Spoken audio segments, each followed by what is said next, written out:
여러분, 오늘 본문부터 9장까지는 에스라가 지난 날을 돌이켜보며 생각하는 내용입니다. 그래서 이 주인공인 에스라라는 이름 대신에 1인칭인 내가가 그렇게 표현되고 있습니다. 우리 8절을 한번 보십시오. 28절입니다. 또 나로 왕가, 그리고 내 하나님, 또 내가 힘을 얻어. 그러다가 이런 해고가 9장에서 끝나고 10장 1절이 되면 다시 에스라라는 그런 단어가 나오고 있습니다. 우리 넘겨서 10장 1절을 한번 찾아보겠습니다. 10장 1절에 에스라가 하나님의 성전 앞에 엎드려 울며 기도하며 제를 자복할 때에, 여러분, 지금 에스라는 예루살렘에 돌아와 있습니다. 그러면서 지난 날을 생각하면서 말을 하기 시작합니다. 그런데 그 첫 말을 보면 27절에 우리 조상들의 하나님 여호와를 송축할지로다. 하나님을 찬양합니다. 여러분, 이걸 히브리어 원문에 살펴보면 송축할지로다 라는 그런 단어가 제일 먼저 나오고 있습니다. 에스라는 지금 지난 날을 생각하면서 제일 먼저 하나님을 찬양하는 이 송축이라는 말로 시작을 합니다. 그 이유는 이 모든 일을 하나님이 하셨다고 생각하기 때문입니다. 여러분, 에스라와 이스라엘 백성들이 페르시아에서 예루살렘으로 돌아올 수 있었던 것은 아닥사스다 왕의 조서 때문입니다. 하지만 에스라는 이것을 하나님이 하신 일이라고 고백하며 찬양합니다. 27절에 우리 조상들의 하나님 여호와를 송축할지로다.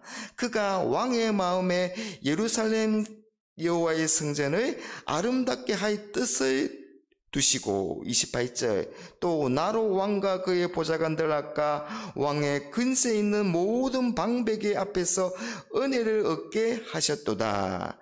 내 하나님 여호와의 손이 내 위에 있으므로 내가 힘을 얻어 이스라엘 중에 우두머리들을 모아 나와 함께 올라오게 하였노라.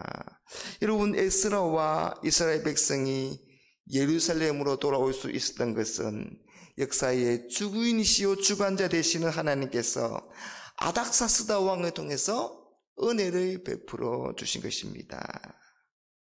그가 하나님이시죠. 왕의 마음에 예루살렘 여호와의 성전을 아름답게 할 뜻을 두셨다. 하나님은 하나님의 성전이 거룩하고 아름다워지기를 원하십니다. 여러분, 성전이 언제 가장 아름다운 때가 그렇게 되겠습니까? 그건 하나님께 온전한 제사가 드려질 때입니다.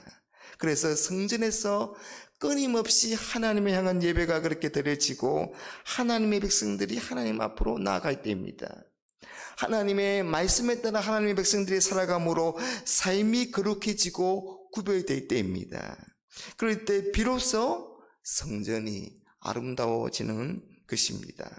하나님은 그런 하나님의 뜻을 위해서 이 아닥사스다의 왕의 마음을 움직이신 것입니다. 뿐만 아니라 에스라에게도 자비를 베푸셔서 에스라가 왕과 모든 방백 앞에서 은혜를 있게 하셨습니다. 그래서 하나님의 손이 함께 하셨기에 자신과 이스라엘 백성들이 힘을 얻어서 예루살렘으로 올 수 있었다고 고백하며 하나님을 찬양합니다. 여러분, 이건 우리도 마찬가지입니다. 우리가 하나님의 자녀가 된 것도 하나님의 은혜이고, 우리가 귀한 직분과 사명을 받은 것도 하나님의 은혜이고, 그래서 우리가 하나님의 일을 하며 하나님께 영광을 돌리는 것도 하나님의 은혜인 것입니다. 그러니 우리 입술에 이 하나님의 은혜에 대한 고백과 찬양이 늘 언제나 있어야 하겠습니다. 이제 이런 에스라를 중심으로 이 아닥사스다 왕 제7년 BC 458년에 2차 포로기한이 이루어집니다. 1차 포로기한이 있은 지 80년이 지난 그런 시간입니다. 8장 1절에서 14절까지 그 이름들이 나오고 있는데요. 그 순서를 살펴보면 제사장이 제일 먼저 나오고, 그리고 왕족, 이방 백성의 순서로 되어 있습니다. 이 2차 때와는 달리 제일 먼저 제사장이 나옵니다.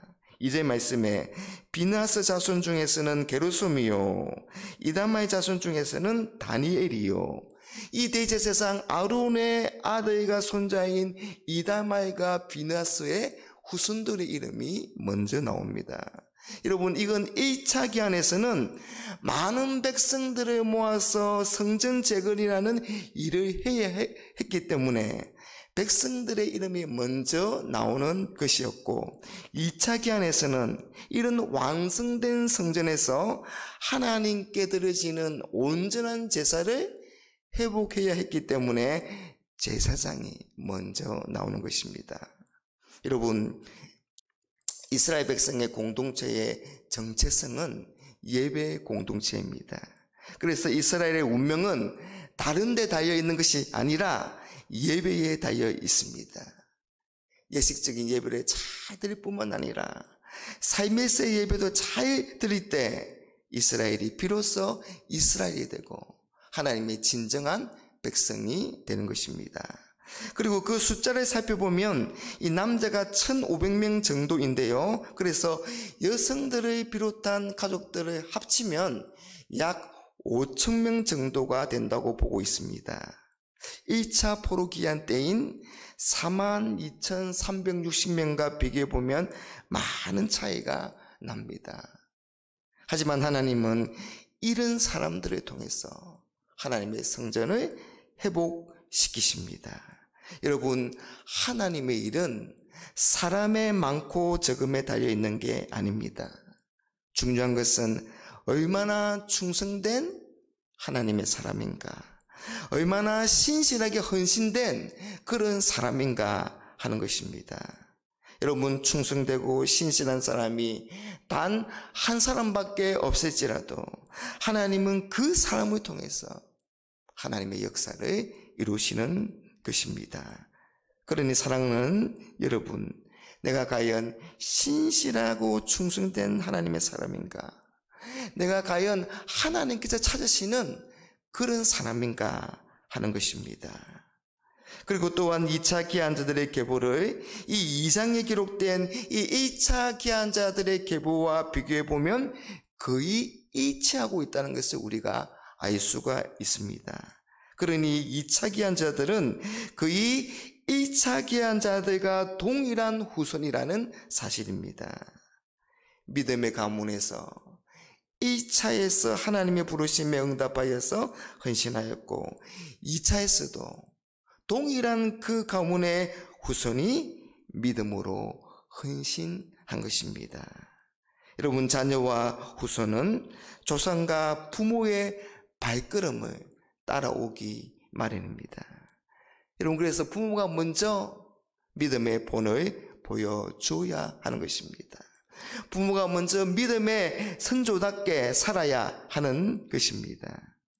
여러분, 하나님과 교회에 충성하지 않는 부모가 어떻게 자녀에게 충성하고 헌신하라고 말할 수가 있겠습니까?